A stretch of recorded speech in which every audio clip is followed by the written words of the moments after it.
Hello and welcome. This is the first video in a series of videos here that we're using to teach a course on Taylor series. That is, we are going to use infinite polynomials to talk about functions and use the infinite polynomials in place of other functions which might not be able to be used in certain settings, but the polynomials will be. But in order to get to working with infinite polynomials, we have to start a little simpler. And in this video, we're going to start by approximating a function by a constant, which is really pretty simple. In fact, it's almost so simple, it's like, why are we even bothering to talk about it? But the process that we do here is going to help us build the processes that will give us better and better approximations up to the infinite polynomial. So let's get started here. I'm going to start by just looking at an example, right? The idea here is I want to know what's the square root of 9.3. Well, square root function is not particularly nice. I mean, once in a while it's nice, but in general it's kind of hard to calculate. But 9.3 is pretty close to 9, so I'm guessing that, maybe the square root of 9.3 will be close to the square root of 9. And so I will use the constant approximation, I'm just going to say square root of 9.3 is equal to the square root of 9. Well, approximately anyway. My approximation is going to be the square root of 9.3 is equal to 3, right? Because the square root of 9 is 3. Now we know it's not actually 3. And so we might wonder, how much are we off by? Is there a way of figuring out how much we're off by? Now, there's a way to figure out exactly how much we're off by. I mean, if you got a calculator, you can type in square root of 9.3, and then you can subtract 3 and see exactly how far off you are. But let's say we didn't have that, which is why we're doing the approximation in the first place, right? We're not, if we could figure out the square root of 9.3 some other ways, we wouldn't be doing an approximation. So let's see if we can come up with an error in our guess of 3 and see how far that is off, right? And so the way we're going to find the error here is we're going to do this. Well, I'm going to go back to the general setting and then apply it to this example here. So we got a function, we're approximating the function by plugging in one value, that is, we're going to plug in x equals a, and say that every other function value is equal to that, right? So we're approximating f of x with f of a. So the error in this approximation is the difference between those two numbers, right? It's the difference between f of x and f of a. And so there we go. The error is, and I'm putting this in absolute values, f of x minus f of a, because I don't actually care which one's bigger, right? If we overshoot or if we undershoot, it's just how much are we off by. So subtract the two numbers, and either way, take it as a positive result. Okay? So we're using absolute values. So here we go. I'm going to use a bit of calculus to get an estimate on this error. In that I look at f of x minus f of a, and it reminds me of the fundamental theorem of calculus. Sometimes this is called the net displacement theorem, in that if you do the integral of the derivative, it tells you how far the function has been moved from start to end. Anyway, it's just a fundamental theorem of calculus. So I'm replacing this here with the integral from a to x of f prime of t dt, right? Remember fundamental theorem of calculus. If you find the antiderivative of this thing, plug in the two endpoints and subtract, then you get the value of the integral. Well, the antiderivative of the derivative of f is f, so plug in x into f and a into f and subtract, and that's what that is. So that's actually equal. And now I'm going to do a little bit of manipulating to get a handle on how big this could be. So first thing I'm going to do is I'm going to bring the absolute values on the inside. And I claim that this integral now is bigger than it used to be, potentially, because in this integral down here, I'm definitely integrating a positive thing. And so that's all positive area between x equals a and x equals b. It's possible that in this version of it, that f prime of x might have been negative for part of that, in which case your integral might be a little smaller, and then you take the absolute value afterwards. So this is definitely going to be a bigger integral because you got more positive stuff being integrated.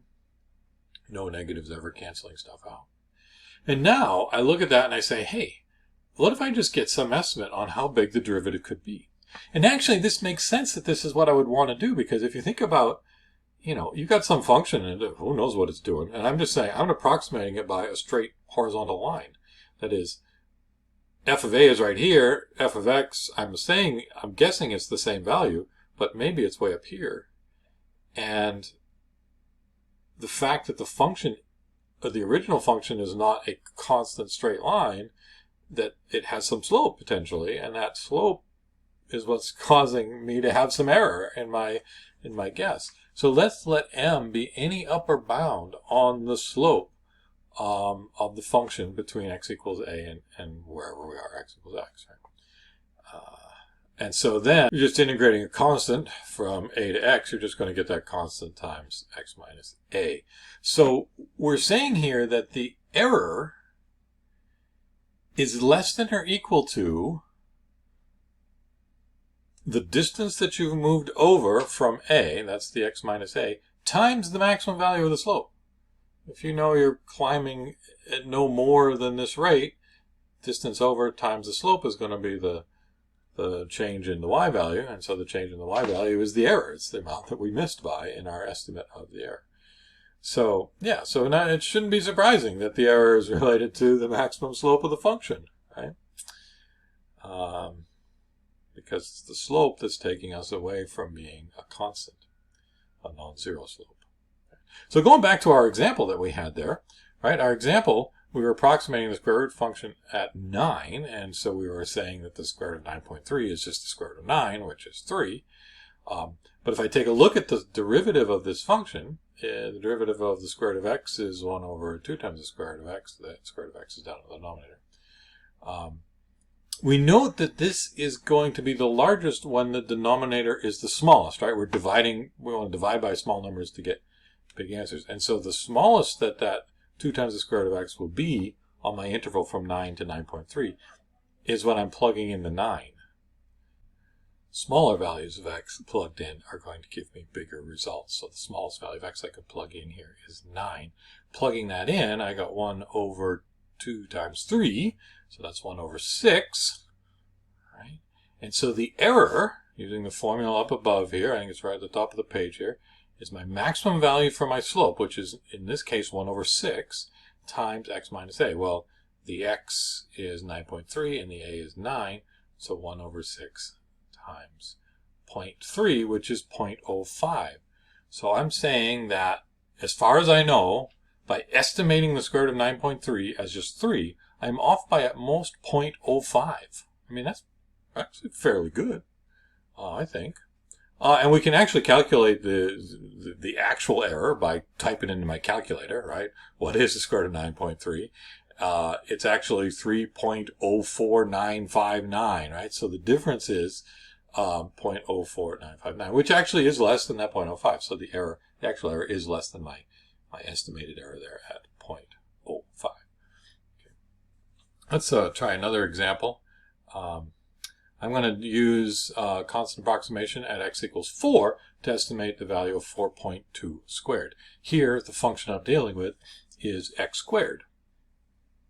And so I'm saying that 4.2 squared is approximately 4 squared, which is 16. So 4.2 squared is about 16. That's going to be my estimate.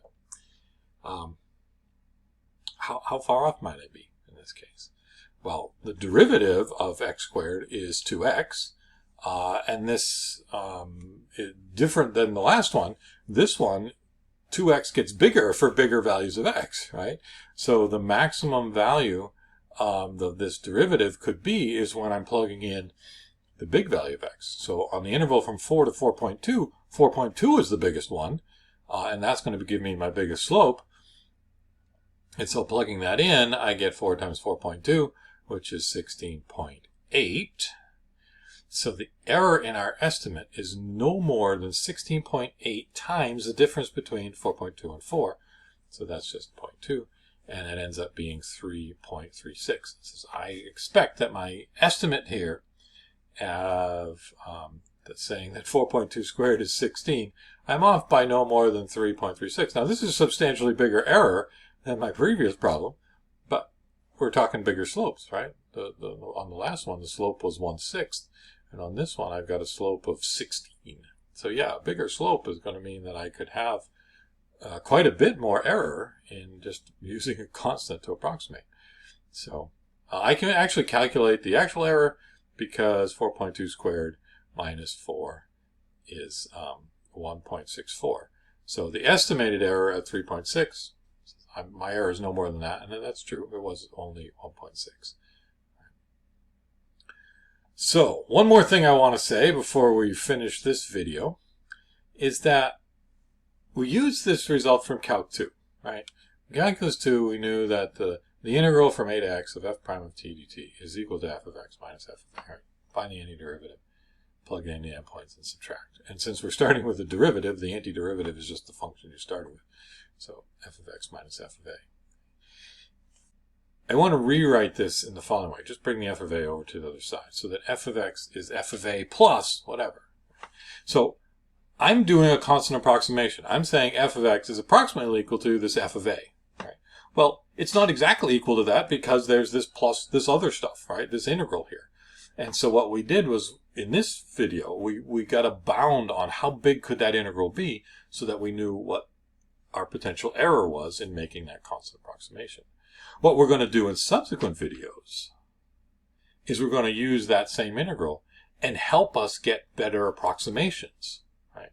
So at this stage, we used it to estimate the error, and the next stage we'll make it so that we have better estimates.